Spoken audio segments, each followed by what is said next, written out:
이스라엘 백성들이 40년 동안의 광야 생활을 마치고 하나님의 약속하신 땅에 들어가기 직전에 모세가 죽음을 앞두고 이스라엘 백성들에게 그 40년 동안에 하나님이 어떻게 인도해 오셨는지, 그리고 앞으로 하나님은 어떻게 인도해 가실 것인지, 또 앞으로 하나님의 백성들은 앞으로 약속한 땅에 들어가면 어떻게 살아가야 할지에 대해서 말씀을 주신 책이 신명기서입니다. 이스라엘 백성들, 하나님의 선택받은 하나님의 백성들, 이 말이 갖고 있는 의미 중에 중요한 두 가지가 있습니다. 정말 하나님의 백성이냐, 하나님의 택함 받았음을 인정하느냐, 그리고 이제는 하나님의 다스림 속에 존재하는 하나의 공동체냐, 이것을 확인하는 두 가지. 첫 번째는 하나님께 예배하는 겁니다. 너희가 하나님을 온전히 예배하여야만 한다는 겁니다. 여기서 하나님께 예배한다는 것은 하나님께만 예배한다는 의미였습니다. 이스라엘 백성들이 광야 40년 생활을 해오는 동안에 하나님께 예배했는데 하나님께만 예배하지 않았던 순간이 있었습니다. 언제였죠?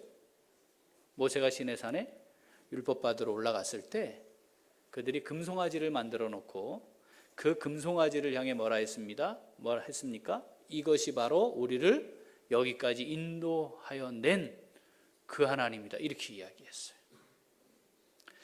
이스라엘 백성들이 하나님의 백성됨, 가장 중요한 것은 하나님께만 예배해야 한다. 앞으로 들어갈 가나안 땅에는 이미 수많은 우상들이 있었습니다.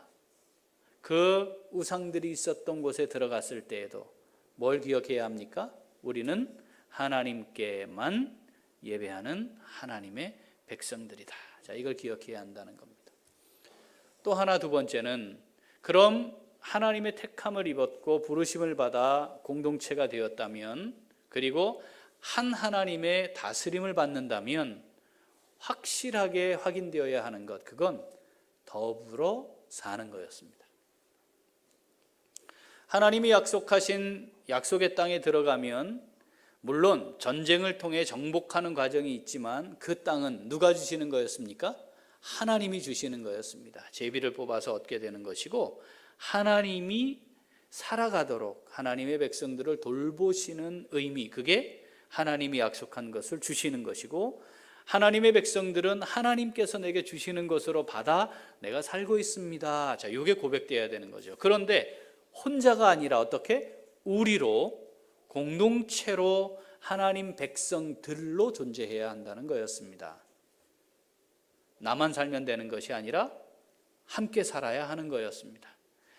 그것을 어떻게 표현하기를 원하셨죠? 가난한 자들이 없도록 해야 한다. 가난한 자들이 생기면 그들에 대해 책임져야 한다는 거였습니다. 씨를 뿌릴 때 씨를 뿌리지만 내 것이 되지 않는 영역이 있었습니다. 어디였죠? 밭에 내 모퉁이는 수확을 하지 말아야 하는 곳이었습니다. 누구를 위해? 가난한 사람들을 위해서. 나그네나 과부나 고아들을 위해 남겨두어야 하는 데였습니다. 그러니까 처음 씨를 뿌릴 때부터 내 삶의 영역 안에 누가 들어와 있었던 거죠? 가난한 사람이 들어와 있던 거예요.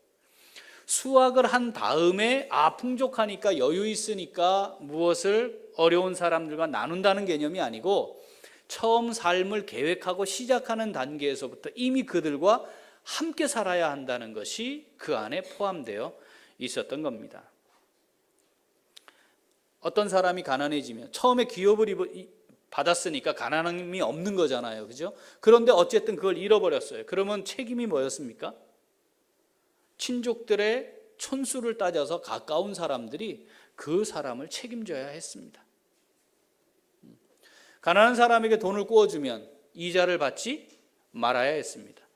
저당을 잡힐 수 없는 것을 저당을 잡아주고, 저당을 잡은 것은 그날 지나기 전에 돌려줍니다. 겉옷의 경우는. 거기다가 7년째가 되면 안식년이라고 부르는데 그 안식년에는 빚을 탕감해 주어야 했습니다. 그 안식년이 7번 돌아온 그 다음 해는 50년째 되는 해는 희년이라 해서 희년이 되면 아예 처음 기업을 받았던 상태로 완전히 원래대로 돌아갑니다. 하나님 이걸 왜 만드셨죠? 이런 하나님의 제도를 만드시는 이유는 뭐죠? 그것이 담고 있는 의미는 어떻게? 다 같이 살아야 한다는 거였습니다. 자, 잠언 11장 25절 한번 읽어보겠습니다. 구제를 좋아하는 자는 풍족하여질 것이요 남을 윤택하게 하는 자는 자기도 윤택하여지리라. 아멘. 구제를 좋아하면 나누잖아요. 베풀잖아요. 그럼 내게 없어지잖아요. 그래서 하향 평준화되는 거 아닙니까? 나눴으니까 각자 가진 몫은 적어지고 그렇게 적어진 채로 평준화되니까 다 같이 어려워지는 거 아니냐. 그런데 하나님 말씀은 뭡니까? 구제를 좋아하면 풍족하게 될 것이다. 다른 사람을 윤택하게 하면 그가 윤택하게 될 것이다. 이것이 담고 있는 의미가 뭐냐면 너희는 내 백성이라는 사실을 잊지 말아라. 내 백성이라는 사실을 잊지 말아라. 이것을 표현하는 것이 곧 우리가 하나님 백성입니다. 하나님을 중심으로 한 형제자매로 이루어진 공동체입니다. 라고 하는 것을 드러내는 거였습니다. 예배하는 것과 함께 살아가는 것, 이것이 이스라엘 백성들의 공동체임을 세상 가운데 명확하게 확인할 수 있는 중요한 두 가지 근거이자 원리였던 거죠. 구제를 하는 게 잘하는 거죠. 남을 윤택하게 하는 일이 잘하는 거죠. 그러면 안 하면 본전이잖아요. 그렇지 않나요? 그게 잘하는 일이라면 안 하고 있으면 아무것도 안 한 일이 되잖아요. 자, 잠언 28장 27절 읽습니다. 가난한 자를 구제하는 자는 궁핍하지 아니하려니와 못 본 채 하는 자에게는, 이런 말씀이 수도 없이 성경에 나오는데 못 본 채 하는 거는 그러면 아무것도 안 하는 거지. 그런데 하나님 뭐라고 하신다고요? 저주받을 일을 하는 것이다 라고 말씀한다는 겁니다. 왜 이렇게까지 말씀하실까요? 왜? 하나님의 다스림을 받는 백성들, 공동체가 분명하게 명확하게 세상 속에서 드러나야 할 부분이기 때문에 이렇게 말씀하고 있는 겁니다. 자, 오늘 우리가 읽은 신명기 15장은 우리가 7절부터 읽었는데 바로 그 앞부분이 뭐에 대한 기록이냐면 안식년과 관련된 말씀입니다. 아까 말씀드린 것처럼 안식년은 7년째 돌아온 해로 쉬는 해지만 사람들 사이에 있는 관계 측면에서 경제적인 것은 뭐가 탕감되는 거라고요? 뭐가 탕감되는 거라고요? 빚이 탕감되는 거예요. 그런데 안식년 직전에 꾸러 와요.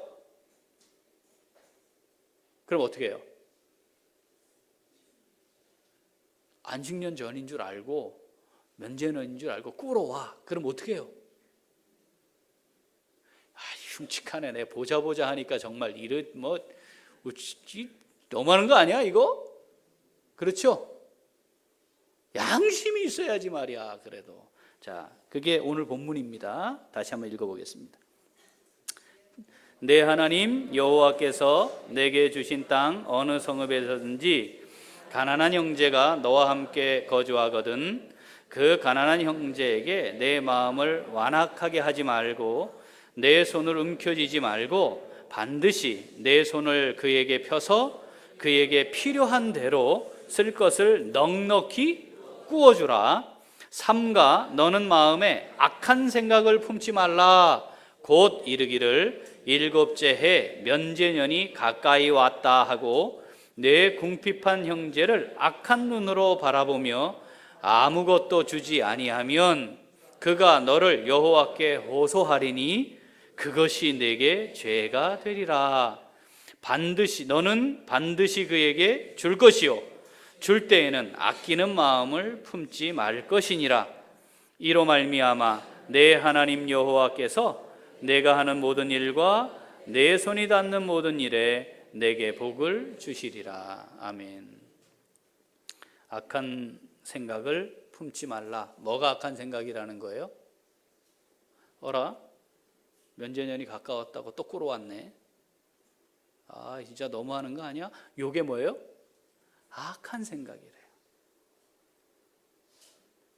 내 손을 움켜쥐지 말고 내 손을 펴라. 줄 때에는 어떻게 주라? 아까운 마음 갖지 말고 필요한 대로 주라. 자, 그러면 결국 있는 나만 손해보는 거죠? 꿇어온 사람은 당당하고 오히려 구워주는 사람이 마음이 안 좋은 것 같아요. 자, 10절 뒷부분을 다시 한번 읽어보겠습니다. 뒤에 읽죠? 시작.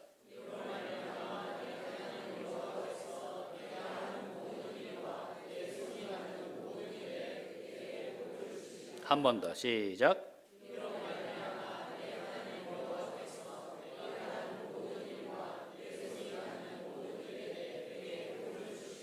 아멘.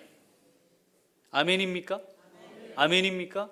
여러분, 내가 하는 모든 일과 내 손이 닿는 모든 일에 하나님이 복을 주신다.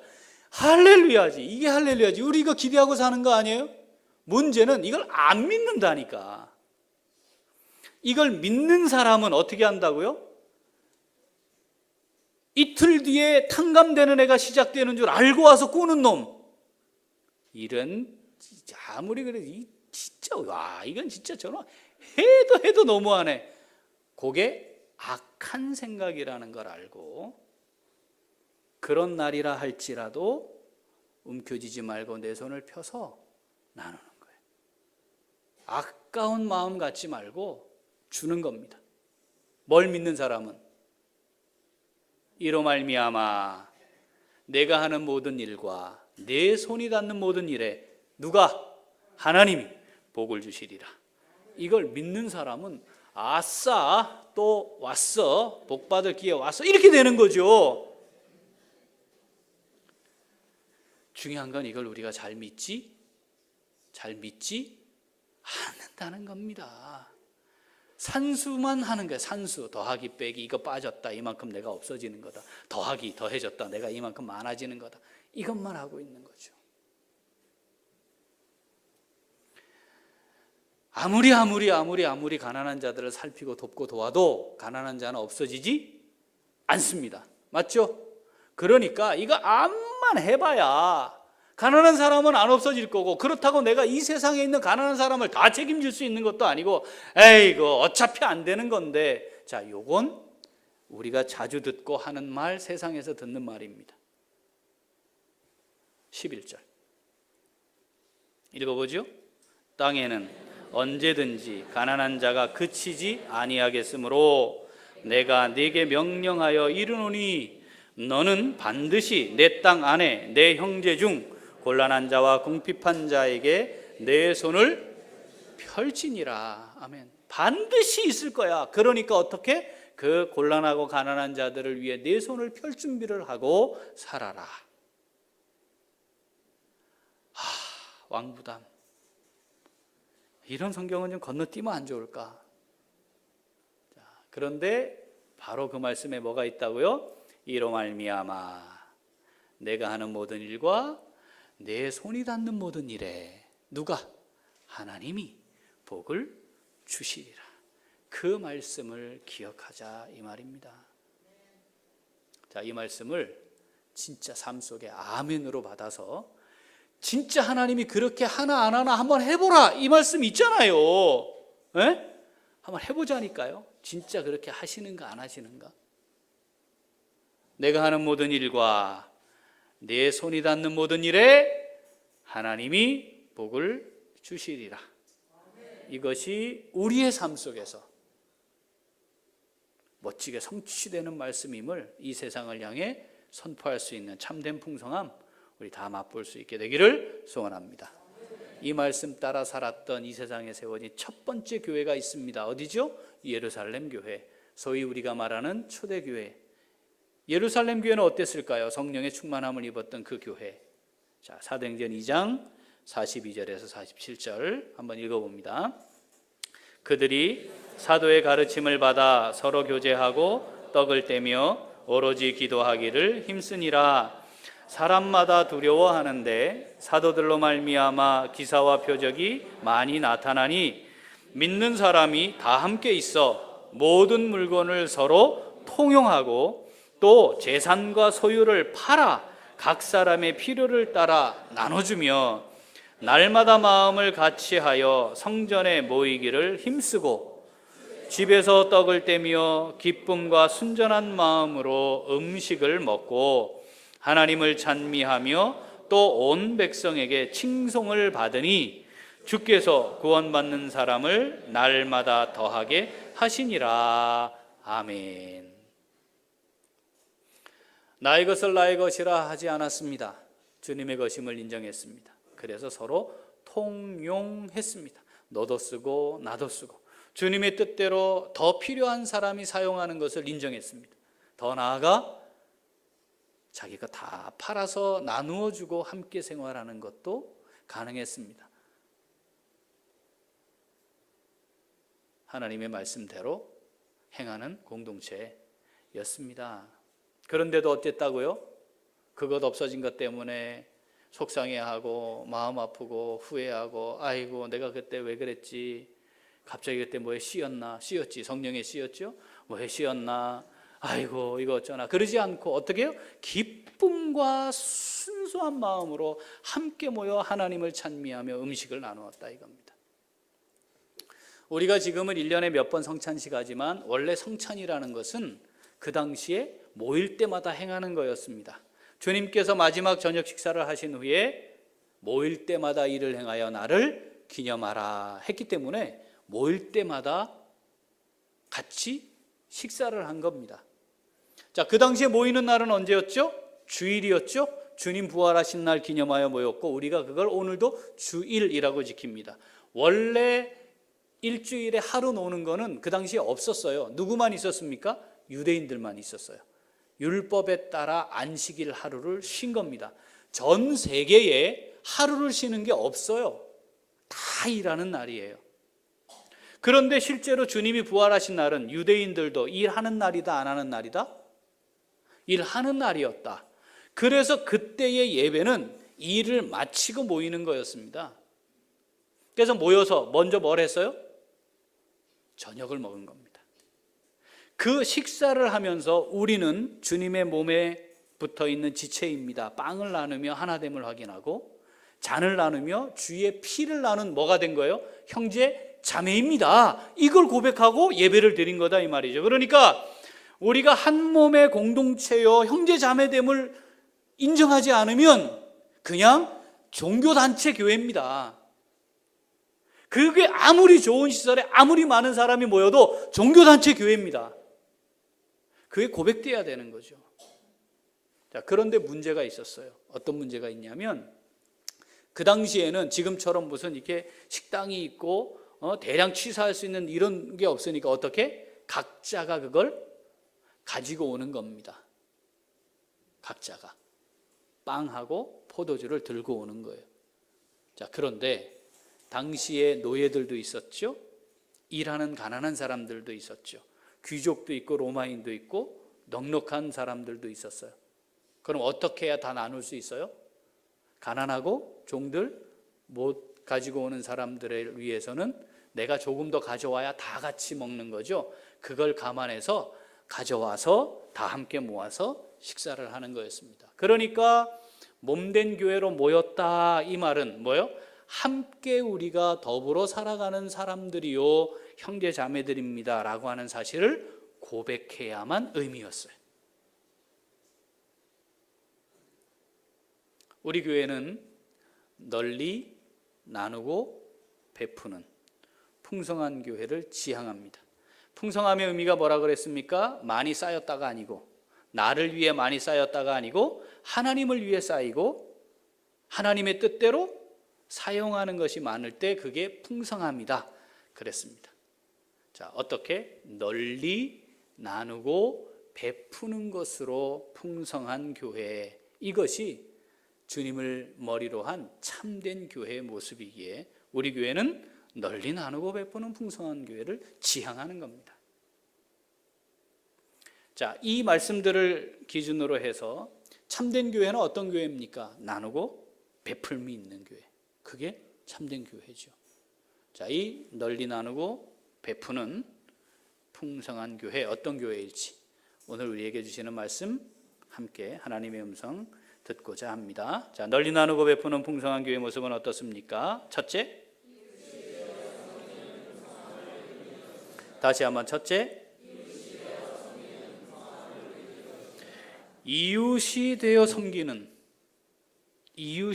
섬기는 풍성함입니다. 자, 우리가 잘 알고 있는 누가복음 10장의 비유가 등장합니다. 여리고로 가다가 강도 만난 사람. 자, 이 사람은 유대인이었습니다. 자, 당시 유대인은 형제, 자매임을 고백하는 사람들이고 한 하나님을 섬기는 자들이고 우리가 살폈던 율법적 기준으로 볼 때 어려움 당한 곤란한 지경에 있는 사람, 강도를 만나 죽기에 이르게 된 사람은 반드시 살피고 돌아보고 그를 구해 주어야 하는 겁니다. 그런데 그러지 않았습니다. 그런데 하나 등장하는 사람이 누구냐 하면 사마리아 사람입니다. 이스라엘 백성들에게 있어서 개처럼 여겨지는 사람들이 이방인입니다. 그런데 그 이방인들과 비교해 볼 때 이방인보다도 못한 존재로 낙인 찍힌 사람들이 있었습니다. 그들이 사마리아 사람입니다. 이유는 구약의 이스라엘이 멸망하고 난 뒤에 아수르가 수도인 사마리아가 반란을 일으킬 수 있기 때문에 어떤 정책을 썼냐면 사마리아에 있는 사람 반을 잡아가고 그 반만큼을 아수르 사람으로 채운 거예요. 그래서 그 다음에 어떤 일이 일어나요? 사마리아 사람과 아수르 사람이 결혼을 합니다. 그래서 이제 혼혈이 생기는 거죠. 이스라엘 백성들은 이 사마리아 사람을 향해 그렇게 낙인을 찍어서 이방인들보다 더 못한 놈들, 이방인을 개라고 불렀어요. 사마리아 사람은 개만도 못한 놈들이고 소위 쓰레기입니다. 쓰레기처럼 여겨졌던 사람이 사마리아 사람입니다. 자, 그런데 그 현장에 누가 온 거예요? 사마리아 사람이 온 거예요. 우리가 알고 있는 대로 그가 그 유대인을 데려다가 지금으로 따지면 여관에 데리고 가서 호텔에 데려가서 그 사람의 상처를 다 싸매고 치료하고 그 주인에게 돈을 더 주면서 2데나리온이니까 이틀치 품삯이니까 지금으로 따지면 5만 원, 10만 원 더 주면서 잘 좀 돌봐주세요. 혹시 돈이 덜 들더라도 아낌없이 좀 잘 돌봐주세요. 제가 갔다가 오는 길에 더 지불하겠습니다. 했다는 거죠. 자, 읽어볼까요? 누가복음 10장 35절부터 읽어봅니다. 그 이튿날 그가 주막 주인에게 데나리온 2를 내어주며 이르되 이 사람을 돌보아 주라. 비용이 더 들면 내가 돌아올 때 갚으리라 하였으니 내 생각에는 이 세 사람 중에 누가 강도 만난 자의 이웃이 되겠느냐? 자, 주님의 질문은 이겁니다.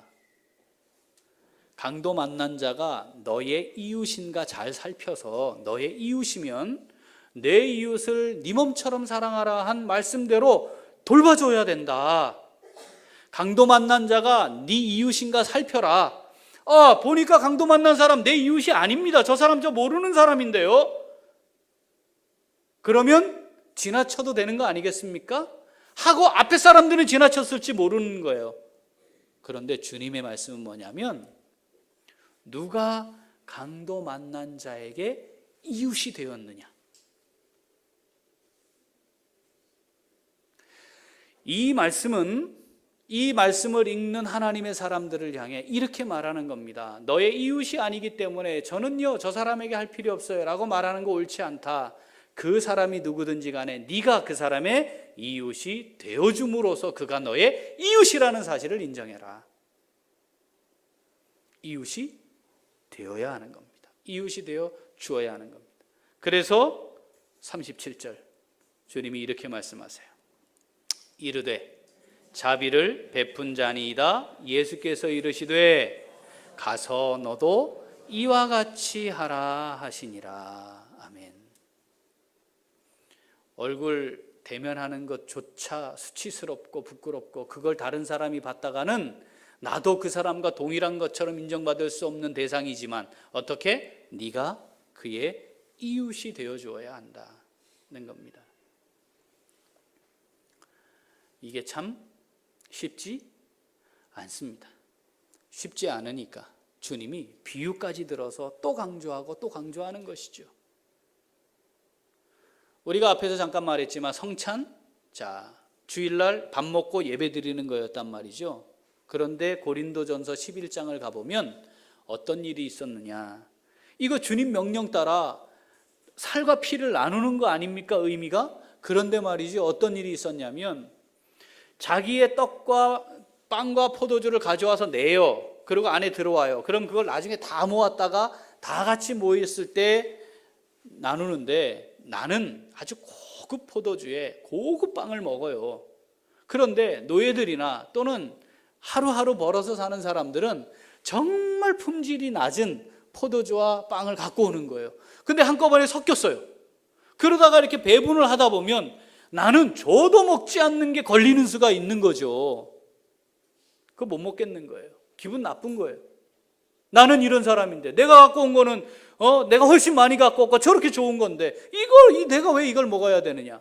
그러니까 어떤 일이 있었냐면 그 가난한 사람들 또는 종들, 이 사람들은 시간 맞춰 오기 어렵잖아요. 일이 끝나야 올 거 아니에요. 이런 좋은 거 먹는 사람들은 자기 마음대로 시간 맞춰서 오면 되는 거 아니에요? 그러니까 먼저 와가지고 자기들이 가져온 거를 자기들끼리 먼저 먹었어요.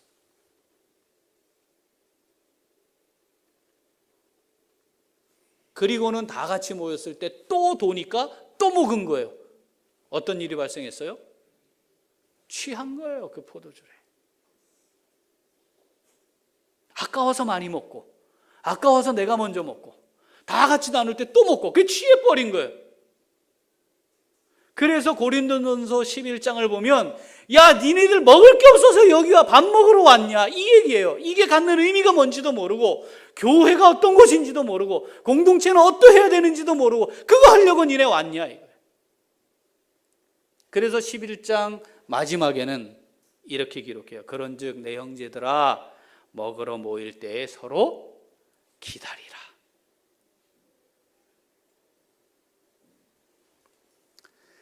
교회적 차원에서 한번 생각을 좀 해보죠. 우리가 이웃이 되어줘야 할 일이 뭘까? 대상은 어떤 대상인가? 상황은 어떤 건가? 생각을 해보는 겁니다. 우리 1년에 2번 전도회 주체로 거리 청소했습니다. 기억나십니까? 네, 이웃이 되어주는 일입니다. 쉴만한 물가에서 주변에 있는 분들에게 따뜻한 커피 한 잔 접대합시다. 이것이 이웃이 되어 주는 겁니다. 저는 사실 이걸 처음 이야기할 때 시간이 좀 지나면 우리 성도님들 마음 입에서 여기 막 바쁘게 왔다 갔다 하시는 분들 그냥 이렇게 토스트나 이런 거 무료로 좀 제공하면 어떨까요? 뭐 이런 얘기가 좀 나오지 않을까? 아직도 기대하는 중이에요, 사실은. 더 나아가서 우리가 이 지역에 있는 어르신들과 어려운 사람들을 위해 복지센터를 짓자. 그래서 그들을 섬기는 일을 하자. 자, 이런 것들 다 이웃이 되어 섬기는 것이 무엇인가를 진짜로 우리가 한번 교회이기 때문에 가능한 일들을 해보자는 거죠. 교회 대 교회로서도 교회 이웃이 되어줘야 하는 거죠. 그래서 우리 어떠했습니까? 우리 교회 전도팀이 개척교회에 가서 그 교회에 예산도 1년에 1,000만 원씩 세워가면서 그 교회에 가서 전도하는 일을 했습니다.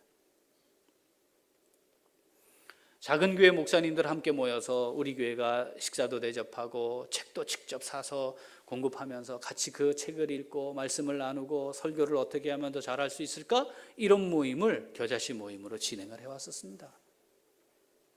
이것이 다 이웃이 되어주는 일입니다. 여러분, 지금 우리 교회 집사님이 헌신해 주셔서 스타렉스 렌트카를 우리가 지금 운행을 하고 있는데 곧 이제 만료가 됩니다. 기간이. 그럼 우리 스타렉스 한 대 있어야 되지 않겠어요? 네? 2대쯤 있어야 될지 몰라요. 뭐 기관에서 뭐 어디 한번 가더라도 차가 있어야 되는데. 그런데 우리가 조금 불편하고 그걸 10년 동안 기도하면서 스타렉스 그 승합차 한 대가 있기를 원하는 작은 교회, 그걸 먼저 사주면 안 될까요? 어떻습니까?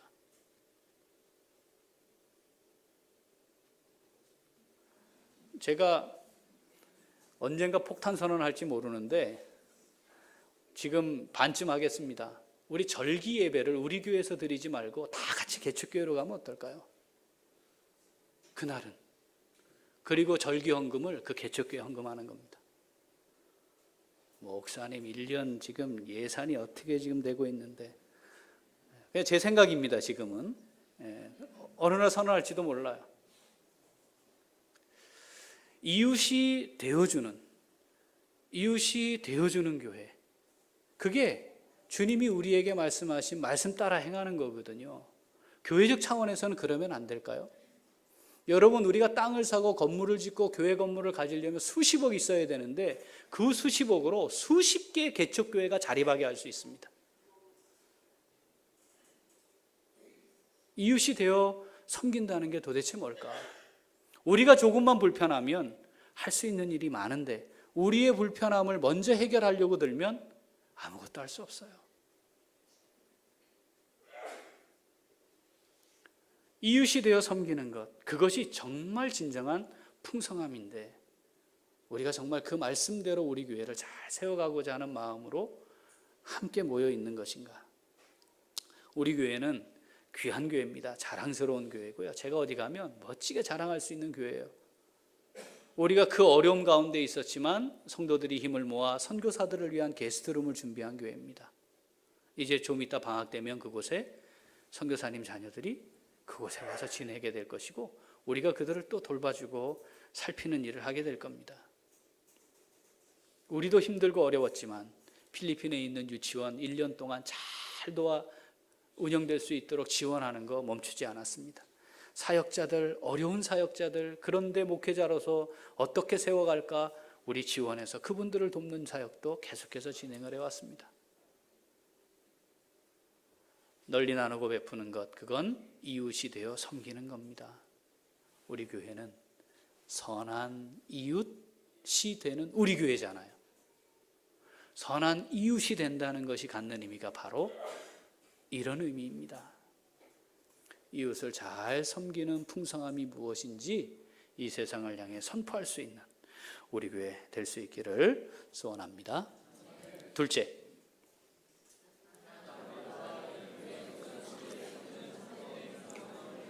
다시 한번 둘째.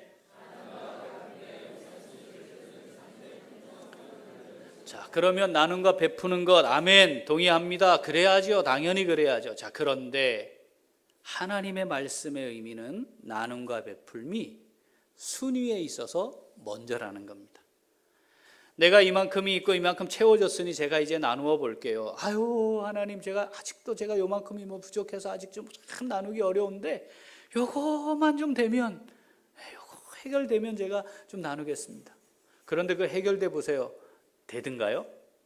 지금 못하면 나중에도 안 되는 겁니다. 왜냐하면 여러분, 우리가 살펴보지만 평생 써야 할 것이 사라지는 예는 존재하지 않습니다.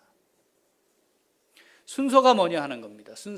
순서는 나누고 베푸는 게 먼저입니다. 자, 그 원리, 하나님이 해를 주시고 비를 주시고 바람을 주시고 기후를 조정하셔야 수확되는 겁니다. 맞죠? 그렇죠? 그런데 그 수확을 전제로 해서 씨를 뿌릴 때부터 어떻게 하라고요?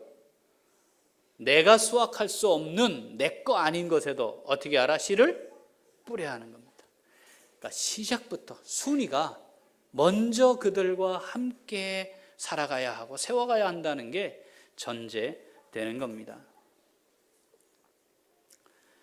내가 사람들 앞에 명예로워지고 나의 빛이 이제 막 떠오르는 찬란한 새벽빛처럼, 그래서 지려면 한참 남았어요. 멋진 찬란한 빛이 되게 하겠다. 내가 혹시 아플 수 있는데 신속하게 치료해 주겠다. 내가 행하는 일이 정의롭고 당당해서 모든 사람 앞에서 인정받을 만한 일이 되고, 그 뒤에는 모든 사람이 보기에 우러러보고 선망할 만한 빛이 팍 비쳐난다. 내가 부르면 언제든지 하나님이 응답하실 것인데, 힘들 상황에 하나님 그러면 그래 내가 여기 있어 하고 딱 나타나서 너와 함께 할 거야. 여러분, 이 약속대로만 된다면 우리의 인생 불행 끝, 행복 시작입니다. 그렇지 않겠습니까? 여러분, 나도 이걸 누리면 좋겠고 내 자식들도 좀 누릴 수 있으면 얼마나 좋겠습니까? 이 하나님의 약속이 있다니까요. 그렇게 해주마. 다 어둠컴컴해요. 그런데 하나님이 빛을 탁 띄워서 흑암 중에라도 나의 지경을 밝게 비춰주고 내 길을 보여서 인도해 주시겠다 말씀합니다. 항상 나를 인도해 주시는데 가뭄이 들어서 메마른 곳에 왔어요. 물도 없고 강도 없고 산도 없고 그냥 넓은 광야예요. 아무것도 없어. 메마른 곳이에요. 그런데 하나님이 그곳에 물된 동산처럼 마르지 아니하는 샘이 되도록 너를 책임져 주고 너의 뼈도 견고하게 내가 붙들어 주겠다. 자, 이 하나님의 약속이 선한 이웃우리 교회에 속해 있는 모든 식구들 가운데 성취될 수 있기를 소원합니다. 이거 우리 받아 누리며 살아야 되지 않겠어요? 기왕에 살아가는 짧은 인생인데. 거기다가 자식들에게는 그가 가는 곳이 황폐한 지역이라도 그곳을 완전히 새롭게 세우는 위대한 사람으로 세워지도록 해주마 말씀하세요. 자, 이사야 58장 자, 8절부터 한번 읽어보겠습니다. 7절은 건너뛰고요. 8절부터 이 말씀 기억하면서 한번 읽어봅니다. 그리하면 내 빛이 새벽같이 비칠 것이며 내 치유가 급속할 것이며 내 공의가 내 앞에서 행하고 여호와의 영광이 내 뒤에 호위하리니 내가 부를 때에는 나 여호와가 응답하겠고 내가 부르짖을 때에는 내가 여기 있다 하리라. 만일 내가 너희 중에서 멍에와 손가락질과 허망한 일을 제하여 버리고 줄인 자에게 내 심정이 동하며 괴로워하는 자의 심정을 만족하게 하면 내 빛이 흑암 중에서 떠올라 내 어둠이 낮과 같이 될 것이며 여호와가 너를 항상 인도하여 메마른 곳에서도 내 영혼을 만족하게 하며 내 뼈를 견고하게 하리니 너는 물된 동산 같겠고 물이 끊어지지 아니하는 샘 같을 것이라. 내게서 날 자들이 오래 황폐된 곳들을 다시 세울 것이며 너는 역대에 파괴된 기초를 쌓으리니 너를 일컬어 무너진 데를 보수하는 자라 할 것이며 길을 수축하여 거할 것이 되게 하는 자라 하리라. 아멘. 이 약속의 말씀이 우리에게 임하는 성취되는 말씀 될 수 있기를 소원합니다. 믿음은 하나님이 계시다는 사실을 믿어야 한다고 그랬어요. 그게 믿음이라 했어요. 하나님께 나아가는 자가 믿음을 가진 자인데 이걸 믿지 않으면 믿음이 아닌 겁니다. 하나님은 살아 계십니다. 어디에? 지금 여기에 내가 있는 그곳에 하나님이 계세요. 그리고 또 하나, 하나님을 찾는 자들에게는 반드시 상을 주시는 분이시다. 이걸 믿어야 할지니라. 이걸 믿는 게 믿음입니다. 하나님 상 주십니다. 이걸 믿어야 합니다. 지금 약속하신 이 말씀 하나님이 우리에게 주시려고 준비해 놓으신 약속입니다. 이걸 받아 누려야 합니다. 그게 믿음입니다. 문제는 믿지 않는다는 거예요. 아이, 목사님 뭐 믿음이 있는데 말이지 꼭 하나님이 그 주실 걸 꼭 기대하고 뭐 그래서 뭐 꼭 해야 됩니까? 그냥 하는 것이. 잘 안 하는 사람들이 이런 얘기합니다. 그거 믿고 해야 돼요. 그게 믿어져야 하게 돼 있어요. 그런데 말 그대로 성숙한 믿음의 사람은 받은 은혜가 감사하니까 하는 겁니다. 그리고 그 기대를 어디에다 둬요? 그 소망을 하늘에 두는 거다 이 말이죠. 그 소망을 갖는 거예요. 자, 그럼 어떤 자에게? 자, 7절. 자, 이 약속의 말씀을 받아 누릴 자가 누굽니까? 이사야 58장 7절. 8절부터 이걸 읽었습니다. 7절 읽어봅니다. 또 줄인 자에게 내 양식을 나누어 주며 유리하는 빈민을 집에 들이며 헐벗은 자를 보면 입히며 또 내 골육을 피하여 스스로 숨지 아니하는 것이 아니겠느냐. 아멘. 줄인 자가 있으면 양식을 나누는 겁니다. 갈 곳이 없이 이렇게 저렇게 힘든 사람을 보면 내 집에 드릴 줄 아는 겁니다. 헐벗은 사람이 보이면 입을 것을 주는 겁니다. 혹시 친척 중에 어려워졌습니다 소리 들으면 전화 바꿔야죠. 전화번호 얼른 바꿔야지. 계속 연락할 수 있으니까. 피하여 숨지 않으면. 신명기 말씀으로 다시 돌아갈까요? 내가 하는 모든 일과 내 손이 닿는 모든 일에 누가? 하나님이 복을 주리라. 여러분, 선한 이웃 우리 교회 그것을 삶 속에 누리며 사는 성도들로 이루어진 공동체가 되면 좋겠습니다. 널리 나누고 베푸는 풍성한 교회, 정말 이 세상을 향해 풍성함이 무엇인지 멋지게 드러내고 선포하고 우리가 누리는 이 풍성함을 따라 사는 것, 이것이 어떤 것인지를 이 세상을 향해 힘있게 증거하는 참 복음의 능력을 증거하며 살아갈 수 있는 우리 모두가 될 수 있기를 소원합니다. 기도하겠습니다. 하나님 아버지, 감사합니다. 우리에게 베푸신 은혜 기억하며 우리를 한 몸의 지체들로, 식구들로 부르셔서 우리가 함께 하나님 앞에 형제 자매됨을 고백하게 하시고 이제 우리가 어떻게 행해야 하는지, 우리가 가지고 있는 참된 풍성함은 어떻게 드러나며 선포되어야 하는지, 그리고 이 세상과 이 세상에 세워진 또 많은 형제교회들에게 우리가 어떻게 해야 할 것인지